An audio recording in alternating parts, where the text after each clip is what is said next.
조갑제 TV 시청자 여러분 안녕하십니까. 2024년 10월 15일 새벽 2시입니다. 열흘 전에 제가 인천에 가서 황영웅 가수를 주제로 해가지고 대중 강연을 했습니다. 레저 경영연구소 최석호 선생이 초청을 했는데 인천 중구청이 관할하는 한중문화관 공연장에서 수백 명이 모인 자리에서 강연을 했는데 거기 가니까 그 소문을 듣고 인천 지역에 사시는 황영웅 팬들이 많이 오셨습니다. 그래서 아주 즐거운 모임이 되었습니다. 또 성악가가 나와가지고 함께해요를 불러서 정말 좋았습니다. 성악가가 부르니까 황영웅 씨가 부른 것과는 조금 다르면서도 또 좋았습니다. 거기서 강연이 끝나고 몇 분들과 식사를 같이 했습니다. 전에 콘서트장에서 만났던 분들도 계셨습니다. 그 중에 한 분이 한 몇 시간 전에 저에게 메시지로 반가운 소식을 전해왔습니다.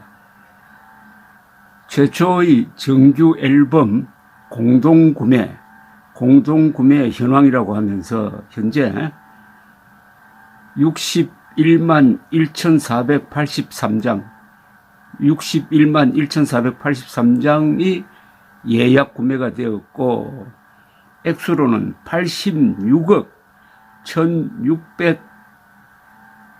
1,664만 8,806원 86억 원의 이 매상고를 올렸다. 이렇게 메시지를 보내왔습니다.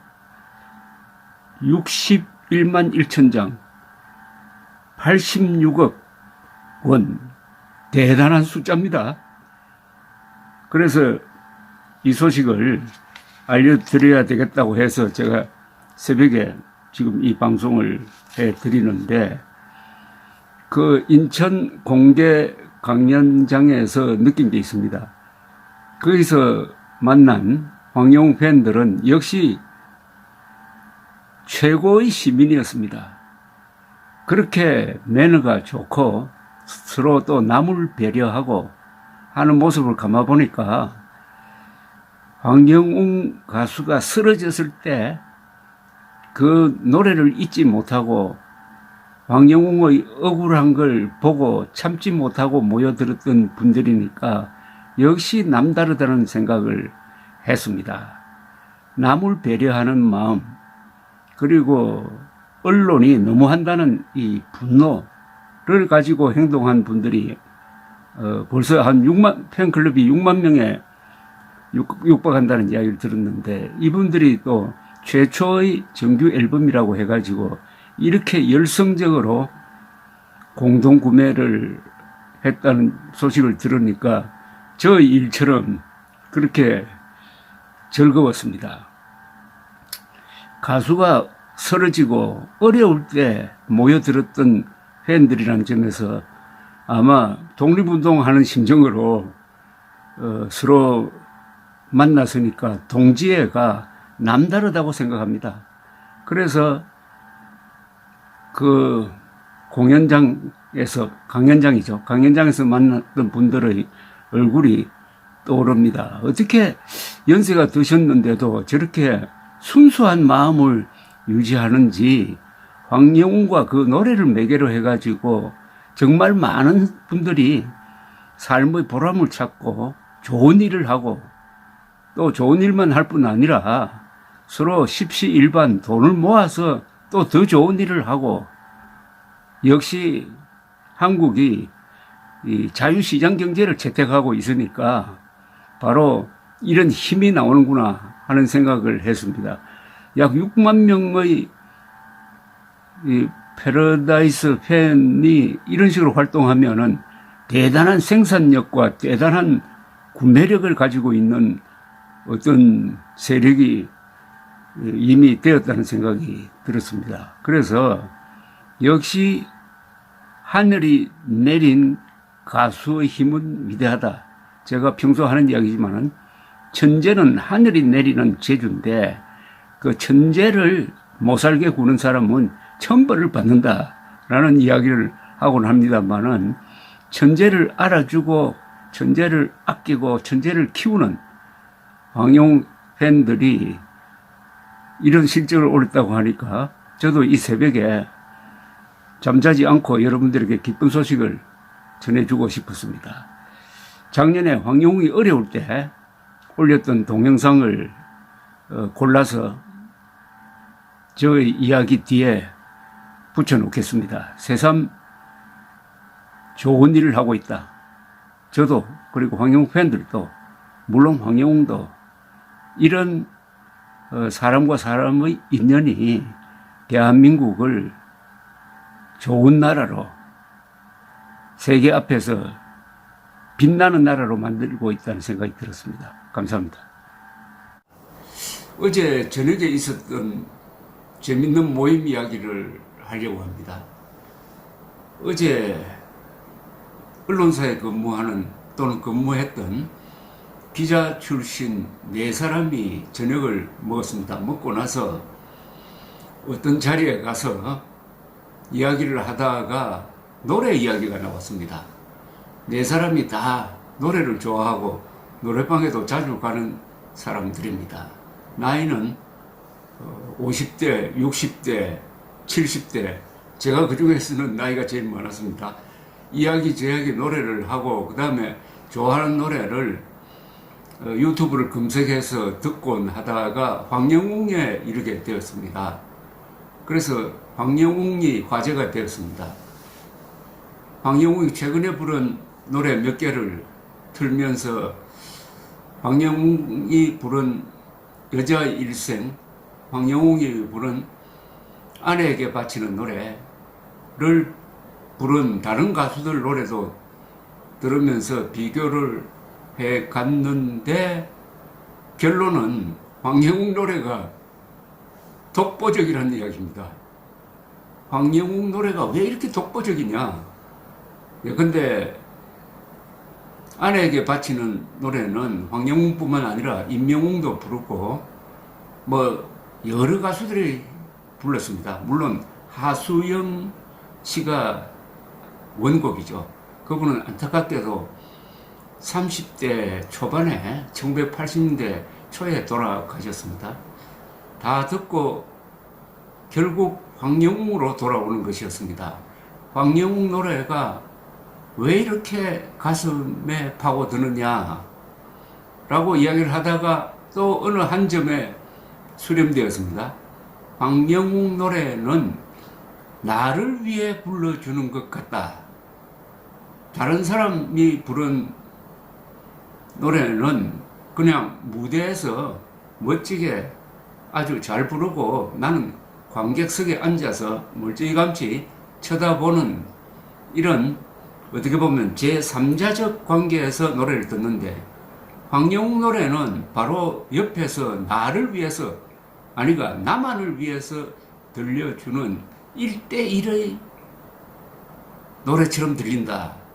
이게 결정적인 차이다 라고 결론을 내렸습니다. 역시 기자들이니까 관찰력이 상당히 날카로웠습니다. 결론은 황영웅의 노래는 상당히 퍼스널하다는 겁니다. 개인적이라는 겁니다. 즉 바로 나를 위해서 불러주는 것 같다. 어떻게 보면 황영웅 노래를 내가 독차지하고 있는 것 같다 는 느낌을 주는 점에서 어떤 다른 가수보다도 다르다 이렇게 된 겁니다. 그렇게 되니까 그동안 제가 황영웅 동영상을 올렸을 때 여러분들이 보내주시는 글에서 느꼈던 어떤 수수께끼가 풀리는 듯 했습니다. 많은 사람들이 황영웅 노래를 들으면은 내가 지난 인생을 참 잘 살아왔다. 내 자신이 대견하다. 라고 느낀다는 겁니다. 빈지게라든지 인생아 고마웠다에 대한 반응이 많았습니다. 그래서 내가 지금 앓고 있는 어떤 정신적 질환이라고 그럴까요? 그것으로부터 벗어났다. 우울증에서 벗어났다. 아들을 먼저 보내고 가슴 앓이 하고 있었는데 황영웅 노래 들으니까 그게 가슴 속에서 스르르 풀어지더라. 또 미워하는 사람이 있었는데 황영웅 노래 듣고는 용서하게 되었다.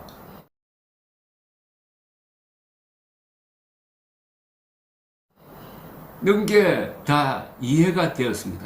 황영웅 노래가 갖고 있는 설득력입니다. 신비한 설득력입니다.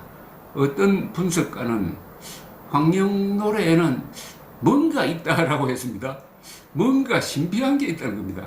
뭔가 있는데 이게 말로 표현하기는 좀 어렵다. 그런데 뭔가 대단한 게 있다는 겁니다. 그게 뭐 영어로 하면은 미스터리죠. 미스터리. 사람이 살다가 보면은 또 이 우주를, 인생을 이렇게 관찰하다가 보면은 뭔가 이상하고 경이로운 게 있습니다. 그게 미스터리입니다.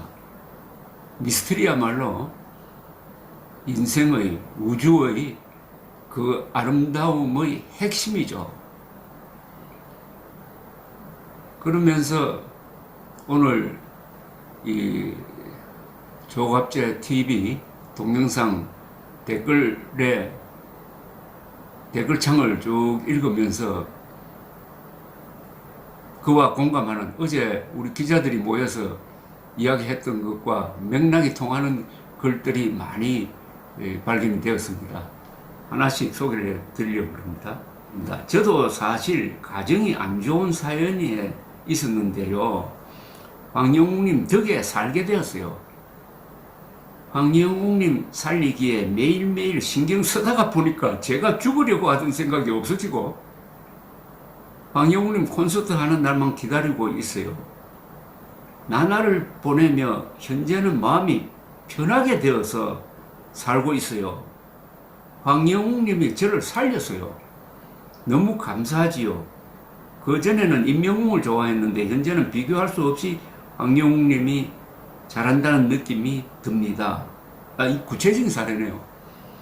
죽고 싶었는데, 아니 죽으려고 했는데 황영웅 살리기가 더 급해가지고 이러다가 보니까 뭐 그런 고민이 없어지고 이제는 기쁘게 살고 있다는 것 아닙니까? 이 말을 들으니까 제가 오래전에 인터뷰했던 생각이 납니다. 1996년에 제가 하노이에 갔습니다. 월남에 가서 월남전을 승리로 이끌었던 국방장관, 월남 국방장관 출신의 유명한 지압 장군을 만났습니다. 지압 장군이라고 하면은 20세기 세계 전체를 통해서 명장 한 20명 안에는 들어가는 분입니다. 그때 제가 만났을 때는 80대고 연로하셨어요. 어떤 산속 별장에서 만났는데 군복을 아주 단정하게 입고 나왔습니다. 말하자면 전설을 만나는 거죠. 이 사람은 월남전을 지도하면서 프랑스 군도 쫓아내고 미군에도 이기고 그 월남 군대는 나중에는 중국군하고도 싸워서 이깁니다. 대단한 장군이신데 제가 첫 마디를 이렇게 물었습니다. 어떻게 이렇게 건강하십니까? 건강의 비결이 뭡니까? 라고 물었더니 이분이 두 가지입니다. 나는 아침에만 일어나면은 맨손 체조를 합니다. 또 항상 남을 생각합니다. 라고 했습니다. 항상 남을 생각합니다. 그 말이 오랫동안 남았습니다. 항상 남을 생각하면은 자신의 무슨 이해관계를 잊게 되는 거죠. 사소하게 되는 거죠. 나의 이해관계 이런 건 아무것도 아니다. 그러나 나와 같이 싸웠던 누구누구는 지금 병석에서 실험하고 있고 누구누구는 지금 가난 속에서 허덕이고 있는데 하면서 그런 사람들을 생각하기 시작하면은 건강해진다는 겁니다. 그게 바로 정신적인 건강이죠. 남을 생각하면 정신적 건강이, 그리고 맨손 체조하면 몸의 건강이, 그래서 장수하고 있다. 이분이 100살 넘게 사셨습니다. 그분 이야기와 똑같은 이야기입니다. 황영웅 생각하다 보니까 내가 죽으려고 하던 생각 자체가 없어져 버렸다.